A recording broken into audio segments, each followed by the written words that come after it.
안녕하세요. 예, 오종혁 국어TV의 오종혁 선생님입니다. 자, 오늘은 지난 시간에 이어서 동행 두 번째 시간으로 총정리 분석에 들어가겠습니다, 여러분. 자, 동행이라는 건요, 함께 같은 길을 걷는 겁니다. 그래서 서로 마음이 교감이 되고 또 서로를 진정으로 이해하게 된다는 의미가 담겨 있는 것입니다, 여러분. 자, 줄거리는 이제 읽어보시고요. 프린트는 블로그에 그대로 올리니까 다운로드 받으셔서 공부하기 바랍니다, 여러분. 핵심 정리해 가시면 이제 주제, 전쟁으로 인해서 상처를 받게 됩니다, 인물들이. 그래서 그에 대한 연민이 들어갔고요. 그 상처를 이해하고 감싸주는, 포용하는 그런 인간애가 핵심적인 내용이 되겠습니다, 여러분. 또 시점은 3인칭 작가 관찰자 시점이고요. 부분적으로 전지적 시점이 있지만 대체적으로 작가 관찰자 시점입니다, 여러분. 사실적이고 과거를 떠올리는 회고적인 성격이 있습니다. 배경은 60년대 강원도 눈 덮인 산길입니다. 여러분 아셨죠? 예. 갈래는 이제 현대소설이고 단편소설입니다. 또 성장소설이고 여로형 소설입니다. 여로형이라는 건 뭐냐면요. 범인과 형사가 동행하잖아요. 고개가 있죠.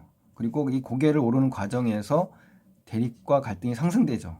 그리고 다 내리막길을 걸으면서 갈등이 해소되는, 그리고 결말에 이르게 되는 이러한 형식이 여로형 소설입니다. 그래서 내용과 형식의 일치를 통해서 구성의 안정성을 얻는 것이 바로 이러한 특징을 갖고 있는 거죠. 여러형 소설에. 우리 메밀꽃 필 무렵도 그렇지 않습니까, 여러분?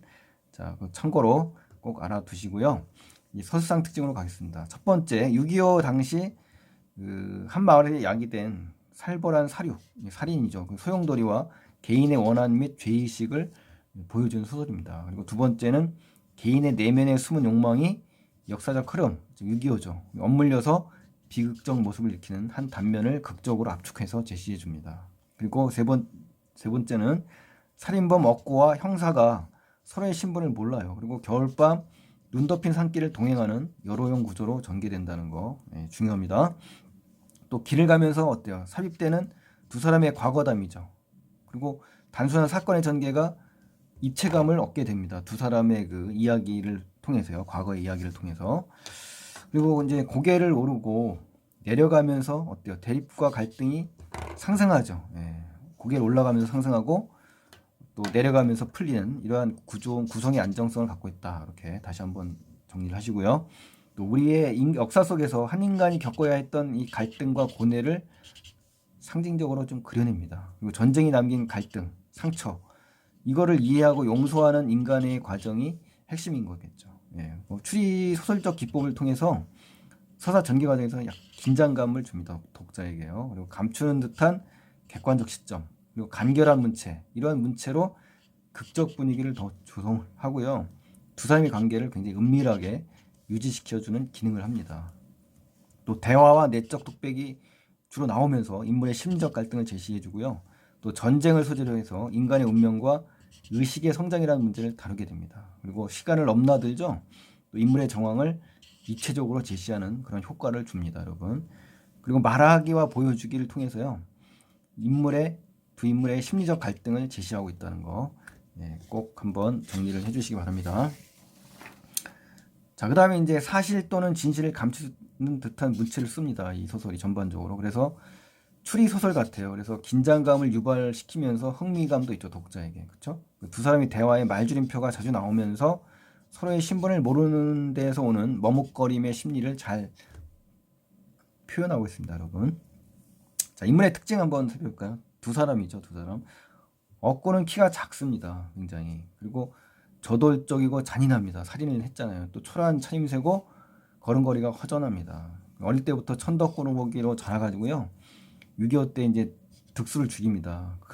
그 일로 인해서 득수 동생 득칠이가 또 억구의 아버지를 죽입니다. 그러니까 이 살인의 꼬리에 꼬리를 물면서 보복이 지금 이루어지고 있잖아요. 그래서 얼마 전에 또 그 복수로 득칠을 죽입니다. 우리 억구가. 그러다 보니까 두 사람이나 죽였기 때문에 아버지의 무덤에서 자결할 결심으로 귀향하는 장면입니다. 아셨죠? 그 와중에 득칠을 죽이게 되는 거죠. 굉장히 과격하고 다혈질입니다. 억구가요. 그래서 순박하지만 비극적 운명의 소유자인 것으로 정리를 하시면 되고요. 형사는 어떤 키 크죠. 한 사람은 키가 크고 한 사람은 키가 작은 것부터가 외형이 벌써 대조가 되잖아요. 한 사람은 범인이고 한 사람은 형사잖아요. 그렇죠? 예, 어떠한 입장이나 어떤 상황이 서로 반대되는 사람들이 함께 동행을 하는 그러한 장면이거든요. 그러면서 더 극적 흥미를 느낄 수가 있지 않습니까? 그렇죠? 이 사람은 이제 어렸을 때 굉장히 내성적이고 조심성이 많았어요. 그리고 지금 차림새는 두터운 차림새였고 걸음걸이가 굉장히 형사처럼 정확합니다. 또 나중에 억구의 정체를 알았죠. 그리고 감성과 이성 사이에서 갈등을 겪는 그런 형사의 이미지고요. 과거에 토끼를 살리지 못했던 자신의 안타까운 과거를 떠올립니다. 그래서 남의 어려운 처지에 마음이 약해지는 그런 인간성을 지니고 있고요. 결국 억구를 체포하지 않습니다. 그래서 어떤 성장 소설로 볼 수 있는 건 바로 이 키 큰 사내의 입장이죠. 그리고 소심합니다. 그러니까 노덕적 규범이나 의무감에 짓눌린 삶을 살았습니다. 이 형사요. 그렇죠? 예, 잘 대조해서 비교해 보시면 좋겠고요. 자, 배경 눈의 역할인데요. 눈. 두 사내는 이제 눈을 통해서 자신들의 어린 시절을 떠올립니다. 그래서 눈의 이 역할이 굉장히 중요하고요. 억구는 눈덩이가 갈등의 원인이 되어서 득수를 물어뜯는 기억을 하고 있습니다. 그래서 발목까지 빠져드는 눈길 나오는 장면에서는 억구의 삶이 그만큼 굉장히 어렵다, 살기 어렵다라는 걸 상징하는 것이고요. 결말에 나오는 그 세상의 모든 것을 덮어버리죠, 눈이. 그건 바로 보다 순화시키는 겁니다. 사람의 어떤 감정을. 그런 위력을 가진 그러한 배경이 되는 거죠. 그리고 못 견딜 추억 같은 걸 뿌리면서 눈이 내렸다고 하지 않습니까? 그건 바로 형사가 범인을 놓아줌을 암시하는 그런 복선 역할을 하는 겁니다. 아셨죠? 그래서 눈의 역할이 상당히 중요하다. 작품 전체에서요. 자, 반드시 알아두시고요. 자, 이제 전체적으로 이제 단어 및 구절풀이를 들어가겠습니다. 그래서 여기서 이제 전략 부분에서는 결국 뭡니까? 전쟁의 혼란 속에서 살인을 하게 됩니다. 억구가요. 그래서 보복살인으로 또 아버지를 잃은 억구의 모습이 담겨져 있습니다. 아셨죠? 예. 자, 첫 번째 장면에서는 어떻습니까? 우리 그 억구가 큰 키 사내에게 자신이 득치를 죽였다고 이제 고백하는 장면이거든요. 그래서 그의 말대로 뭐 구등치 고개, 큰 길 이런 장면이 나오잖아요. 고개라는 건 뭡니까? 긴장과 갈등의 상징적인 공간적 배경입니다, 여러분. 아셨죠? 그리고 큰 길이 나왔다는 얘기는 갈등을 해소한다는 것을 의미하는 거고요. 또 그들은 서로 나란히 걸었죠. 큰 길에서. 그러니까 갈등이 완화되는 것을 암시하는 거고요. 심리적 거리가 가까워지는 겁니다, 여러분. 아셨죠? 예. 터벌터벌이라는 단어가 나오는데 이 터벌터벌은 터벅터벅의 북한 말입니다. 그러니까 힘없는 걸음으로 느릿느릿하게 걷는 의태어라는 걸 좀 알아두시고요. 또 눈발은 이제 조용한 흩날림으로 변했다. 이 말은 이제 갈등이 완화될 것임을 암시해주는 그런 배경입니다, 여러분. 또 눈 무더기 있잖아요. 이 눈 무더기는 이제 뭐냐면 살인했잖아요, 억구가. 그 억구의 어떤 양심의 죄책감을 상징하는 부분입니다. 이게 쏟아져 내렸다는 거는 해소가 된다는 얘기지 않습니까? 그러니까 눈 무더기의 상징적 의미 반드시 기억을 해주시기 바랍니다, 여러분. 예. 그다음 이제 세 번째 페이지로 가시면요. 마치 자기 무게를 그렇게 나약한 소나무까지 해서 더 이상 지탱할 수 없다는 듯이 이건 뭡니까? 살인한 억구의 그 무거운 죄책감입니다, 여러분. 아셨죠? 그걸 갖다가 직유적인 표현으로 비유를 한 거니까 정확하게 알아두시고요. 선생, 난 득수농생 놈을 하면서 뭡니까? 죽였다. 이 눈 오는데 숨겨서 뭘 하냐? 그러니까 죄를 지금 고백하는 장면이고 이 눈에 내리면서 눈을 내린다는 건 뭡니까? 죄를 고백하게 되는 계기가 되는 거고요. 이 중요한 소재로 정리를 잘 하시고 그래서 속죄하려는 마음에 고백을 하는 겁니다. 그리고 긴장과 갈등이 해소되는 거죠. 이 억구 입장에서. 그렇죠? 그리고 자살을 결심하는 겁니다, 여러분. 그러면서 이제 큰 키의 사내는 이제 사람을 죽였다고 하니까 그 상황에서 이제 오른손에 주머니에 넣었다, 오른손을. 그러면은 이제 경계심을 의미하는 거죠. 자기 방어적인 그런 행동이겠죠. 그렇죠? 그러면서 그의 시선은 억구가 양복 윗주머니 불룩한 것을 움켜쥐고 있는 것에 머물고 있었다. 그렇죠? 억구가 흉기를 숨긴 거라고 이제 판단할 수가 있잖아요. 그렇죠? 그러면서 긴장이 고조되면서 독자의 관심이 증폭됩니다. 아셨죠? 예. 자, 여기서 이제 여기 보시면은 양복 윗주머니 불룩한 것은 이제 흉기라고 생각한 겁니다. 예. 그러니까 억구가 아니라 키 큰 사내가 되겠네요. 그렇죠? 예, 그의 시선이니까 예, 여기서 이제 정정을 해주시면 되겠네요. 흉기를 숨긴 것이라고 판단한 겁니다. 그는 키 큰 사내입니다. 자, 여기 장면 보실까요? 아까도 말했지만 그 술집에서 난 놈에게 이주걱 됐다. 이주걱 됐다라는 말은 뭡니까? 이기죽 되다의 북한 말입니다. 그러니까 그 당시의 시대적인 배경이 담겨 있는 단어네요. 그렇죠? 이주걱 됐다는 건요, 자꾸 밉살스럽게 짓거리며 빈정거리는 겁니다. 여러분 아셨죠? 예. 뭐 우리 아버지 잡았겠다라는 건 뭡니까? 억구가 득치를 죽인 이유가 나온 거죠. 그렇죠? 그러면서 분노감에 지금 치를 떨고 있는 겁니다. 지금 억구가요. 근데 이제 고맙다는 이유도 있었죠. 왜냐하면 매년 벌초를 해왔다 이겁니다. 그러니까 득치리가 억구 아버지의 묘를 벌초를 해와서 고맙다라고 막 이야기를 하는 장면이 나오는데, 이건 바로 복합적인 심리입니다. 득치리가. 그러니까 분노와 고마움이 동시에 섞여 있으면서요, 그 신경과 행동, 이게 괴리, 충돌, 그러니까 서로 충돌이 일어나면서 괴로워하는 장면입니다. 여러분 아셨죠? 예. 그래서 여직 들어보지 못한 맥빠진, 그렇게 풀이 죽은 목소리로 말했다라는 것은 굉장히 불안한 심리입니다. 이 억구가요. 두 번째 장면을 가시면 억구가 부친의 산소에서 생을 마감할 것을 결심하거든요. 그렇죠. 가친이라고 하는 거는 이제 남에게 자기 아버지를 높여 말하는 거고요. 산소는 억구가 지금 가려고 하는 목적지가 바로 산소, 아버지의 산소입니다. 그리고 득치리가 알려준 겁니다. 아셨죠? 예. 그리고 여기 눈이 내린다 그러죠. 올해도 퍽 눈이 내렸거든요. 아버님이 이야기한 걸 떠올린 겁니다. 지금 억구가요. 아버지를 떠올리면서 그리워하는 장면입니다. 아셨죠? 그리고 가친 옆에 눕겠다라는 억구의 말은요, 억구가 자살을 암시하는 거고요. 두 사람이나 죽였잖아요. 그러니까 죄책감이 있는 것이고 원수를 갚았기 때문에 편한 마음이 되겠죠. 그리고 아버지를 만날 수 있죠. 죽으면. 그래서 안도감이 서로 교차되는 그러한 장면의 심리가 담겨 있는 겁니다. 여러분 아셨죠? 예, 중요한 부분입니다. 여기. 예. 그리고요, 생눈길이라는 단어가 나오는데, 생눈길도 역시 생명이 덮인 길입니다. 그러니까 북한 말이에요. 이것도 아무도 밟지 않은 눈길을 생눈길이라고 합니다, 여러분.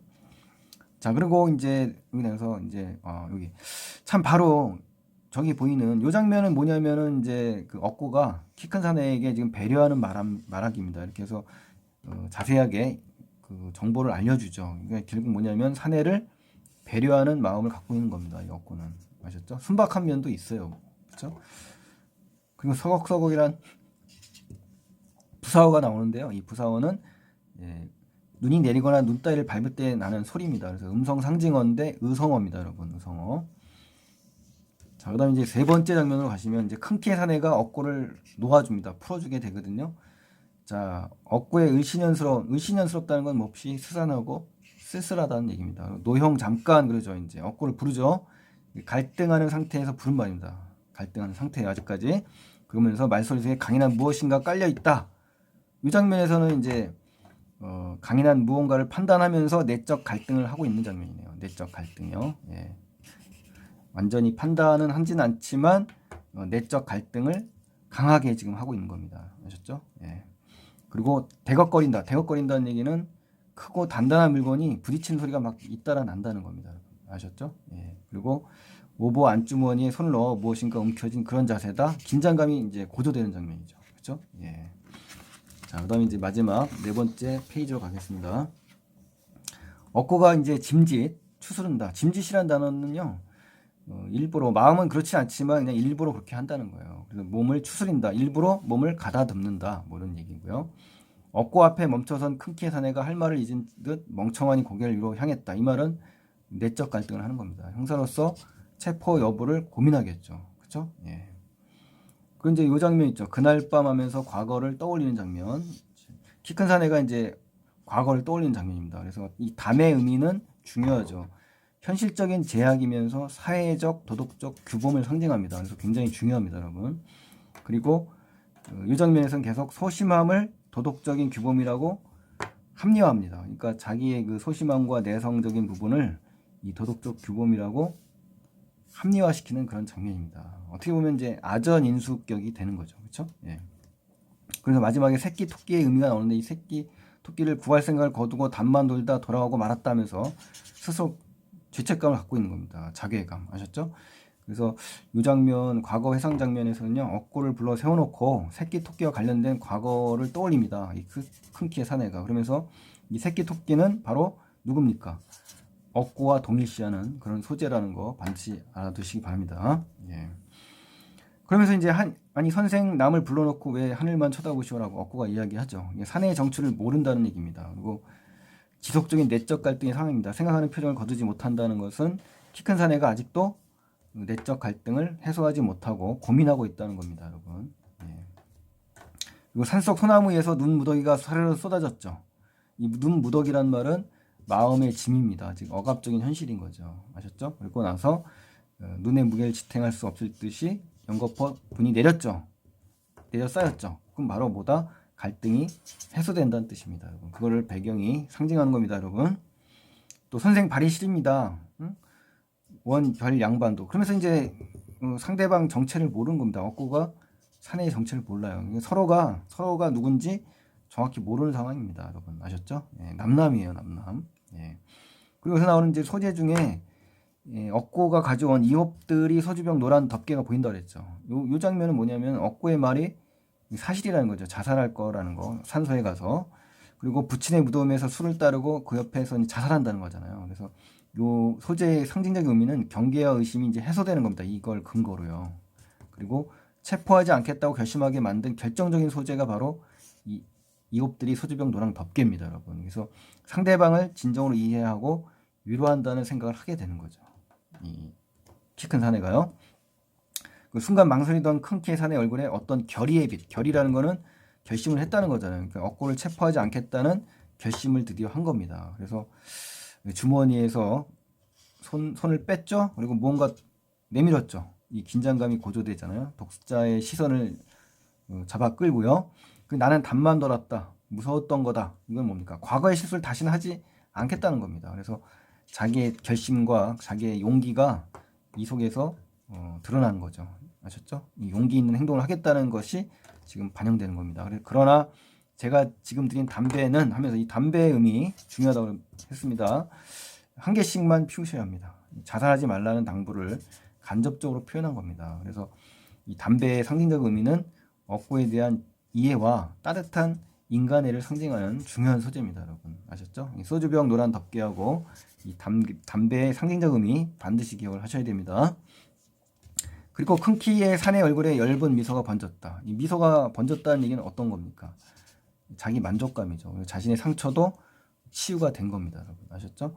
그래서 마치 눈에 홀린 사람처럼 비척비척 큰 길 향해 걸어갔다. 이제 홀가분하죠, 이제. 그리고 이해와 용서를 했기 때문에 갈등이 해소된 겁니다. 그리고 비척비척이라는 말은 이제 의태어인데요. 몸을 한쪽으로 약간 비틀거리거나 가볍게 절룩거리며 걷는 그런 모양의 부사어입니다, 여러분.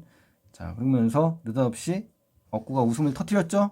사내에 대한 억구의 긍정적인 정서입니다. 그러니까 여기서 한 개 피우라는 얘기는 황당하다는 얘기가 아니라 그 형사에 대해서 그 키 큰 사내에 대해서 긍정적인 마음을 갖고 있는 겁니다. 그러니까 결국은 자살을 안 할 것 같은 그런 연상을 하게 되는 것이죠. 눈 덮인 산속 아직 눈 조용히 비껴내리고 있는 밤이었다. 그렇죠? 포근한 분위기면서 한 사람이 또 이해를 하게 되고 용서하게 되는 여운 있는 결말로 끝난 겁니다. 여러분 아셨죠? 자, 그래서 이 소설 잘 공부를 하시고요. 중요한 소설이니까 잘 정리를 해주시고 공부 열심히 하시기 바랍니다, 여러분. 자, 도움이 되셨다면 구독, 좋아요를 눌러주시면 정말 고맙겠습니다. 감사합니다.